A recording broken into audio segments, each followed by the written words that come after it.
안녕하세요. 이철환 교수입니다. 여러분은 지금 스포츠인문학 TV 시청하고 계시고요. 우리 여러분들의 연구력 향상을 위해서 질적연구방법론 특강 계속 하고 있는데요. 많은 분들이 굉장히 좋아하시고 특히 질적연구에 관심 있는 우리 대학원생들이 아주 많은 호응을 보내주셔서 아주 즐거운 마음으로 본 특강 계속 이어나가도록 하겠습니다. 오늘 이제 처음 시작할 핵심적인 사항은 그겁니다. 질적 연구에 있어서의 중요한 연구 방법, 연구 방법의 구체적인 상황들을 몇 가지 설명을 드리도록 하겠습니다.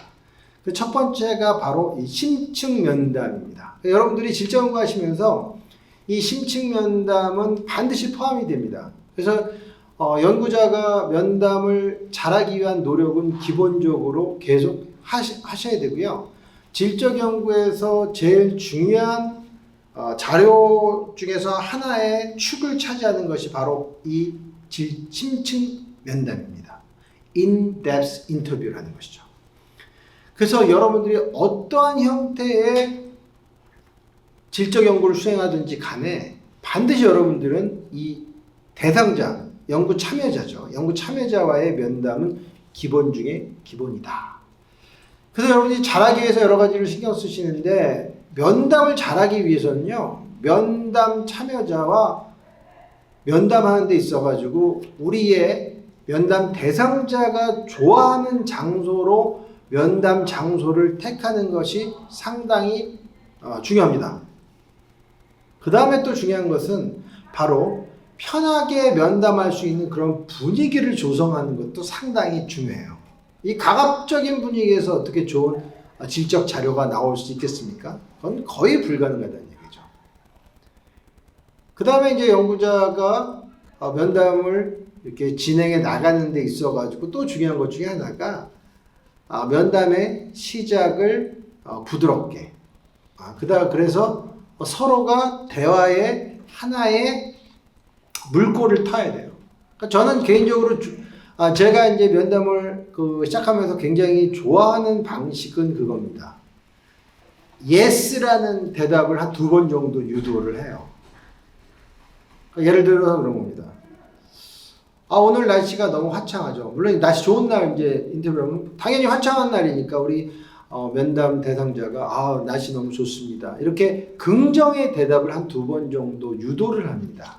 그 다음에 아이스 커피 좋아하시죠? 그러니까 대부분 이제 많은 사람이 아이스 아메리카노 싫어하는 사람이 커피 마시는 중에 거의 없죠. 그러니까 대부분이 그러니까 보편적으로 S를 끌어낼 수 있는 질문을 2-3개를 던져요. 그러면은 이 면담 참여자가 심리적으로 상당히 안정감을 갖게 됩니다. 그리고 면담에 임하게 돼요. 그럼 너무 좋죠. 지금 Yes를 2번 또는 3번 이끌어냈다고 그랬어요. 이게 굉장히 중요하다는 것.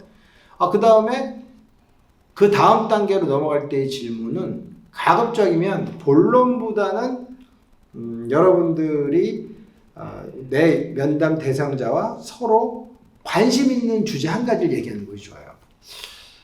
유현진 선수의 최근 성적이라든지 또는 손흥민 선수가 지난 시즌 동안에 원더골을 어떻게 넣었는지 이런 것들에 대한 교감 있는 대화를 짧게는 한 5분 정도 이렇게 이제 이야기를 나눕니다.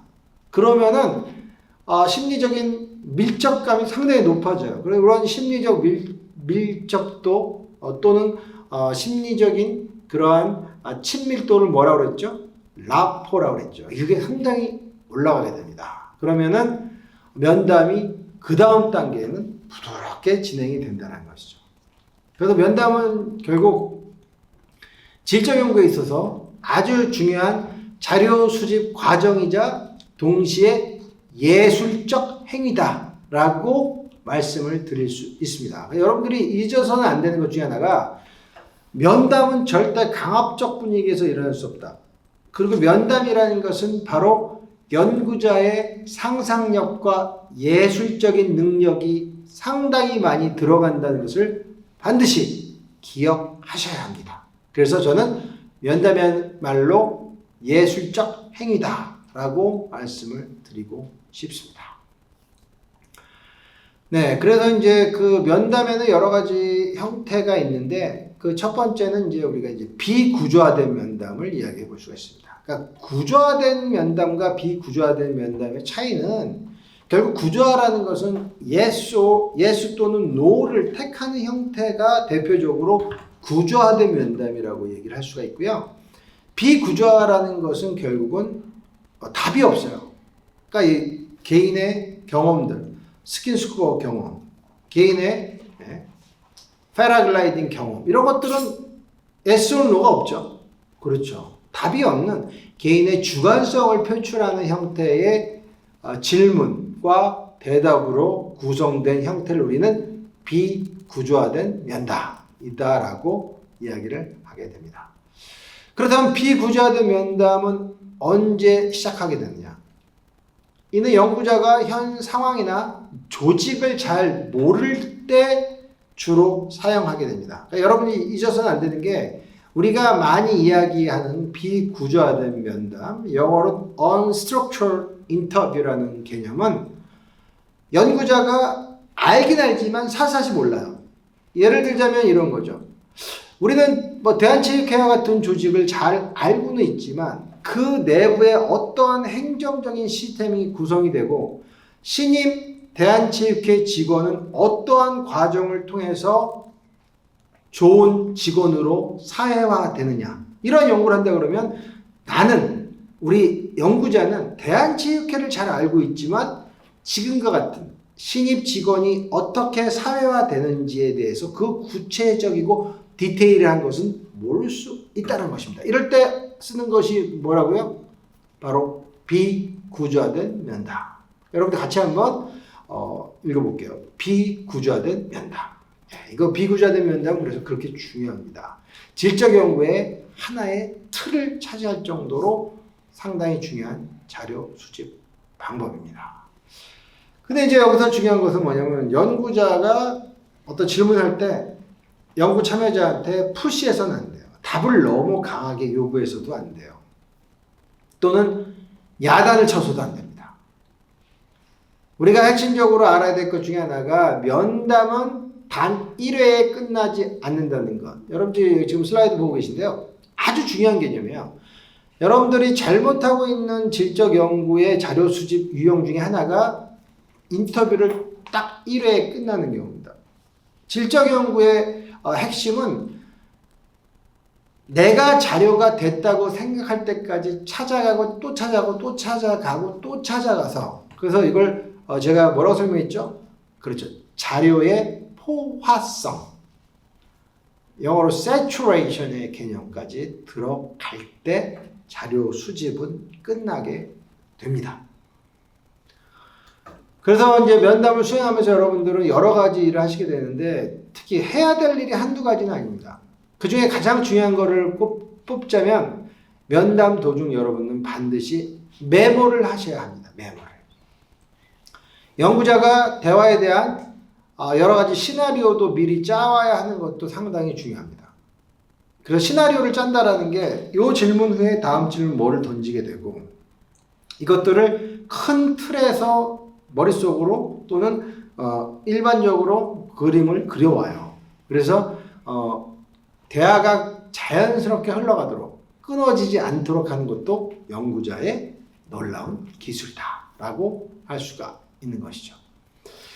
그 다음에 저는요, 이러한 그 면담 도중에 철저한 메모하기, 그 다음에 연구자가 대화 소재에 대한 미리 준비 플러스 비구조화 면담할 때 중요한 것 중에 하나가 면담 후 바로 전사 작업을 수행하는 것입니다. 여러분들 여기 지금 슬라이드 보고 계신데요.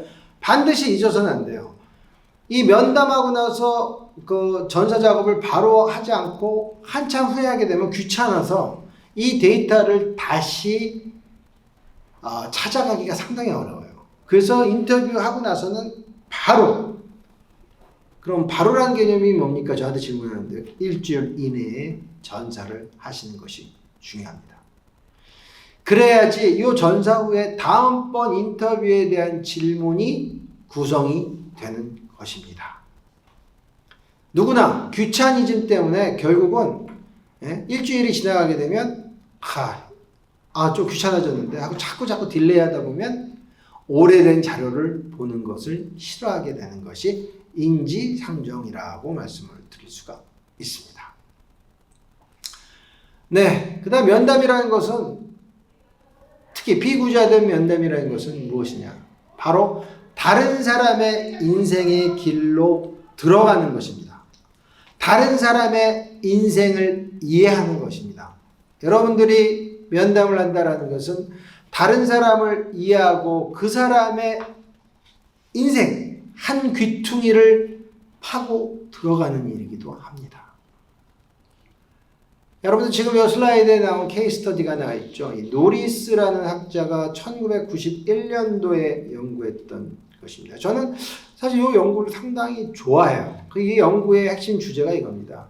이 노리스가 미국에서 이제 일어났던 일들인데, 딸들이 10대에 낙태를 하는 경험을 한 엄마들을 찾아가요. 참 안타까운 일인데요. 딸들이 낙태한 그 경험을 엄마의 그 애달픔 심정은 무엇인가 연구하게 됩니다. 여러분 지금 이 주제 양적 연구를 할 수 있을까요? 그렇죠. 불가능해요. 낙태한 딸을 갖고 있는 엄마가 300명 어떻게 모아요? 모을 수 있겠지만 연구에 참여 안 하시려고 하는 확률이 굉장히 높죠. 이거야말로 우리가 소수의 스노우볼 샘플링을 통해서 몇몇 분을 모시고 심도 있는 이야기를 드려야 될 주제라는 것이죠. 근데 이 연구를 하면서 노리스라는 학자도 상당히 고민을 많이 하게 됩니다. 어머니들이 말을 안 하려고 해요. 왜 말을 안 하시려고 그러면 약간 좀 꺼려대는 주제죠. 그렇죠? 그러니까 엄마들이 꺼려대는 주제도 있고 처음에 너무 격앙된 분위기에서 진행이 됩니다. 그러다가 이 노리스가 그 엄마의 아픔을 다 이해하게 되고 정말 힘들었던 그 시기를 같이 동조하니까 서로 웃고 울고 떠들고 이렇게 분위기에 동화되면서 연구자와 감정적인 교류가 발생하게 되고요. 정말 좋은 데이터들, 정말 좋은 솔직한 우리 낙태한 딸을 가진 어머니의 감정, 느낌을 그대로 살릴 수 있는 연구를 산출하게 된다는 것이죠. 그래서 이 노리스는 이러한 그 연구 참여자들과의 연구를 통해서 연구 참여자 어머니뿐만 아니라 본인도 치유의 놀라운 경험을 하게 됩니다. 좋은 질적 연구라는 것은 바로 이겁니다. 치유다. 그래서 저는 비구조화된 면담의 핵심은 당신과 나, you와 me, you and I 사이에 바로 감정적 교류가 만들어지고 치유의 놀라운 힘이 넘쳐나는 것이라고 말씀드릴 수 있습니다. 지금과 같은 이러한 자료들이야말로 전형적인 귀납적인 자료입니다. 귀납적 자료가 뭐라고 했죠? 그렇죠. 특수한 상황에서 일반적인 상황의 결론을 얻는 것이 귀납적 자료의 형태다라고 말씀드렸는데, 이와 같은 귀납적인 자료들은 딸들의 낙태 경험을 갖고 있는 엄마들의 그 속상한 기분 나쁜 그런 기분을 아주 잘 살릴 수 있는 연구고, 이런 연구야말로 1점에서 5점으로 잘라가지고 도저히 할 수 없는 연구라고 생각이 되죠. 어머니들의 기분 나쁜 그 심정을 5점에서 4점을 할까요? 5점을 할까요? 그게 아닙니다. 디테일하게 어떠한 감정을 갖게 되셨고 어떻게 치유해 나왔고 오늘 이 시간 어떻게 치유했는지를 연구자가 끄집어내는 것, 이것이 바로 질적 연구의 힘이고, 이 방송을 듣고 있는 여러 대학원생들이 질적 연구를 해야 되는 이유이기도 합니다. 그래서 여러분들이 오늘 우리 비구조화된 면담 이야기하는데, 비구조화된 면담을 할 때 여러분들은 연구 참여자의 이야기를 듣고 뺏어오고 끝내는 것은 그건 양적 연구랑 똑같아요. 그게 아닙니다. 여러분들은 인터뷰를 통해서 우리 연구 참여자들도 성장하고 나도 성장할 수 있는, 우리식으로 지금 얘기하면 서로 간에 치유가 넘쳐날 수 있는 자료를 얻고 그것을 멋진 글로 쓸 때 진정한 질적 연구는 완성되는 것이다 라고 말씀을 드리고 싶습니다. 그래서 여러분들 지적 연구를 잘하기 위해서는 우리가 서로가 동반 번영해야 되는 것, 그리고 서로가 치유해야 된다라는 그 놀라운 이야기를 여러분들이 인정하시고 또는 깨달으시고 질적 연구의 장에 들어가시기 바랍니다. 네. 오늘은 이 비구조화된 면담에 대한 이야기를 좀 해봤는데요. 여러분들 면담하실 때 오늘 이야기했던 거 좀 신경을 써시고 면담 들어가시면 좋겠습니다. 네, 여러분들 수고하셨습니다.